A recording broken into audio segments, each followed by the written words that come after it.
2 Pierre chapitre 1. Simon Pierre, serviteur et apôtre de Jésus-Christ, à ceux qui ont reçu en partage une foi du même prix que la nôtre, par la justice de notre Dieu et du Sauveur Jésus-Christ.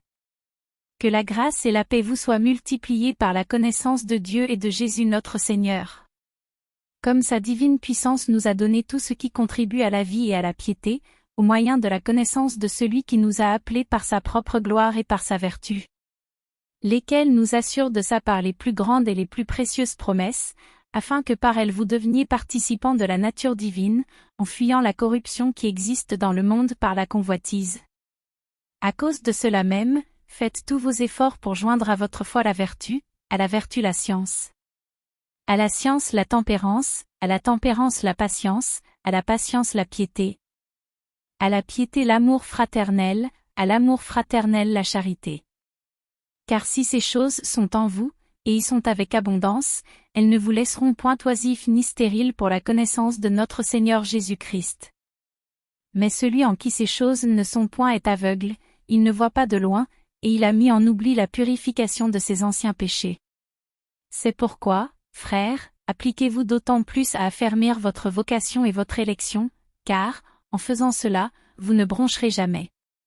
C'est ainsi, en effet, que l'entrée dans le royaume éternel de notre Seigneur et Sauveur Jésus-Christ vous sera pleinement accordée. Voilà pourquoi je prendrai soin de vous rappeler ces choses, bien que vous les sachiez et que vous soyez affermis dans la vérité présente. Et je regarde comme un devoir, aussi longtemps que je suis dans cette tente, de vous tenir en éveil par des avertissements. Car je sais que je la quitterai subitement, ainsi que notre Seigneur Jésus-Christ me l'a fait connaître. Mais j'aurai soin qu'après mon départ vous puissiez toujours vous souvenir de ces choses.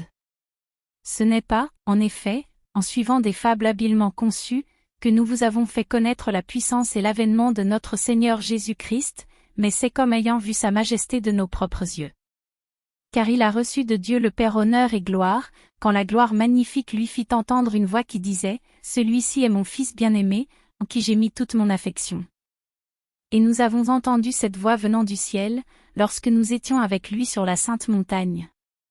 Et nous tenons pour d'autant plus certaine la parole prophétique, à laquelle vous faites bien de prêter attention, comme à une lampe qui brille dans un lieu obscur, jusqu'à ce que le jour vienne apparaître et que l'étoile du matin se lève dans vos cœurs.